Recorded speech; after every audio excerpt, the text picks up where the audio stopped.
नमस्कार दोस्तों, मैं हूं निशो और मेरे चैनल में आप सबका बहुत बहुत स्वागत है। दोस्तों, आज की वीडियो में मैं लेकर आई हूं एक ख़ास जानकारी, जिसमें मैं आपको बताने जा रही हूं दीपक रावत के बारे में, जो कि आईएएस थे। जीरो हमें क्या सिखाता है? यूपीएससी इंटरव्यू में इस सवाल का जवाब देकर आईएएस बने थे दीपक रावत। तो आज उन्हीं की स्टोरी लेकर आई हूँ दोस्तों। आईएएस दीपक रावत इस समय कुमाऊं में डिविजनल कमिश्नर हैं। उन्होंने 2007 में यूपीएससी की परीक्षा पास कर 12वीं रैंक हासिल की थी। यूपीएससी इंटरव्यू के दौरान दीपक रावत से पूछा गया था कि जीरो से हम क्या सीखते हैं। इस सवाल का जवाब सुनने के बाद उनका सिविल सर्विस में सिलेक्शन हुआ था। जीरो से हम क्या सीखते हैं कि जवाब में दीपक रावत ने कहा था कि यह हमें सिखाता है कि हमें न्यूट्रल रहना चाहिए। उन्होंने आगे कहा कि जीरो में कुछ जोड़ दो तब भी वही रहता है, जीरो से कुछ घटा दो तो भी वही अंक रहता है। इसीलिए जीरो ही हमें न्यूट्रल रहना सिखाता है। इसके अलावा दीपक रावत ने कहा था कि जीरो हमें यह भी सिखाता है कि जीरो यानी कुछ नहीं। इसीलिए हमें ज़िंदगी में ध्यान रखना है कि हमें इससे नीचे कभी नहीं गिरना चाहिए। उत्तराखंड के मसूरी में दीपक रावत का जन्म 24 सितंबर 1977 को हुआ था। उन्होंने मसूरी के ही सेंट जॉन्स जॉर्ज कॉलेज से स्कूली पढ़ाई की है। इसके बाद उन्होंने दिल्ली के हंसराज कॉलेज से इतिहास में बीए कंप्लीट किया और फिर जेएनयू से इतिहास में एमए और एंशियंट हिस्ट्री में एमफिल किया। दोस्तों, दीपक रावत कौन हैं? आइए उनके बारे में थोड़ा सा और डीपली जानते हैं। मूल रूप से मसूरी के रहने वाले दीपक रावत हरिद्वार के डीएम रह चुके हैं। इससे पहले दीपक रावत नैनीताल के डीएम थे और उससे पहले दीपक रावत कुमाऊं मंडल विकास निगम के एमडी थे। उनकी छवि एक तेज तर्रार अफसर के रूप में है। दीपक अपने एक स्पीच में बता चुके हैं कि हमेशा क्लास में मुझे खड़े होने की सज़ा मिलती थी क्योंकि मैं होमवर्क नहीं करता था। वो बताते हैं कि मैं बचपन में कभी अच्छा स्टूडेंट नहीं था। मेरी गिनती उन बच्चों में होती थी जो होमवर्क करके नहीं लाते हैं। उन्हें रोज़ क्लास में खड़े होने की सज़ा मिलती थी। स्कूलिंग पूरी करके उन्होंने ग्रेजुएशन में इतिहास विषय से टॉप किया। इसके बाद उन्होंने यूपीएससी की तैयारी की, जिसमें 2005 में इंडियन रेवेन्यू सर्विस के लिए चयन हो गया। फिर 2007 में यूपीएससी में 12वीं रैंक हासिल की।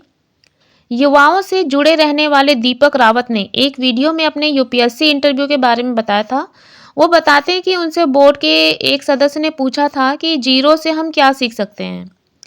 इसके जवाब में दीपक ने कहा कि जीरो हमें सिखाता है न्यूट्रल रहना, जैसा कि मैंने आपको वीडियो में पहले भी बता चुकी हूँ। और इसके बाद उन्होंने जीरो का पूरा महत्व यहाँ बताया। जीरो में कुछ जोड़ दो तो भी वही रहता है और जीरो से कुछ घटा दो तो भी अंक वही रहता है, उसकी वैल्यू नहीं घटती। इसीलिए जीरो ही हमें न्यूट्रल रहना सिखाता है। तो इंटरव्यूअर ने पूछा कि अच्छा, जीरो से और क्या सीख सकते हैं? इसके जवाब में दीपक रावत ने कहा कि जीरो हमें ये भी सिखाता है कि जीरो यानी कुछ नहीं। इसीलिए हमें लाइफ में ध्यान रखना है कि हमें ध्यान रखना चाहिए कि हमें इससे नीचे कभी नहीं गिरना है।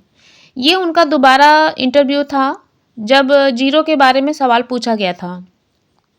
दीपक रावत ने अपने इंटरव्यू से जुड़े अनुभव को अपने सोशल मीडिया प्लेटफॉर्म में भी शेयर किया था, जो काफ़ी वायरल हुआ था। वे कहते हैं कि यूपीएससी इंटरव्यू देने जा रहे हैं उम्मीदवारों को ध्यान रखना है कि किसी भी सवाल का जवाब पूरे कॉन्फिडेंस से दें। आपके जवाब से ज़्यादा आपका आत्मविश्वास यहाँ देखा जाता है। चलिए दोस्तों, यह तो थी दीपक रावत के इंटरव्यू के बारे में, जिसमें कि उन्होंने जीरो की वैल्यू बताई और जीरो क्या सिखाता है उसके बारे में बताया। अब हम आपको ये बताते हैं कि शून्य की खोज ना होती तो क्या होता। ये सवाल आते हैं सबके मन में कि क्या होता अगर शून्य नहीं होता तो।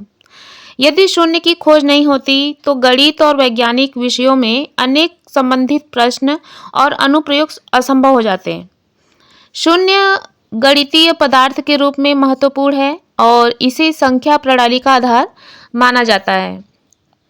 इसके बिना गणितीय ऑपरेशन जैसे जोड़, घटाना, गुणा, भाग असंभव हो जाता है। शून्य की खोज न होने के कुछ परिणामों को आइए देखते हैं कि क्या होता है। अंतरिक्ष विज्ञान शून्य के अभाव में गगनमंडलीय और खगोलीय गणित के अध्ययन कठिन हो जाएंगे।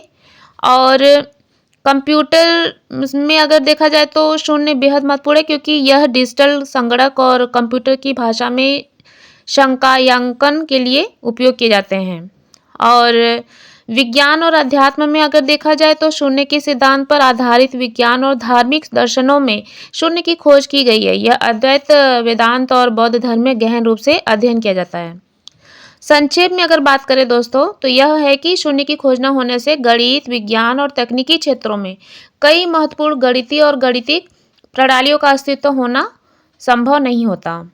दोस्तों आइए अब बताते हैं कि शून्य की खोज किसने और कैसे की थी। आर्यभट्ट भारतीय वैदिक ज्योतिष शास्त्र के महान योगदानकर्ता ने की थी। उन्होंने शून्य की खोज की थी और इसे गणित में महत्वपूर्ण रूप से समाहित किया। उनके योगदान ने गणित को उच्चतम स्तर पर पहुंचाया। उन्होंने निरंतरता के सिद्धांत को आगे बढ़ाया और बौद्धिक विकास को बढ़ावा दिया। आर्यभट्ट का विश्वास था कि समस्त सृष्टि की उत्पत्ति शून्य से हुई है। उनके द्वारा किए गए गणितीय अनुसंधान और वैज्ञानिक विचारधारा ने मानव समझ को बदल दिया। आज भी उनके योगदान को सम्मान और स्मरण किया जाता है और उनका कार्य विभिन्न शैक्षिक संस्थानों और गणित विज्ञान के क्षेत्र में अद्वितीय महत्व रखता है।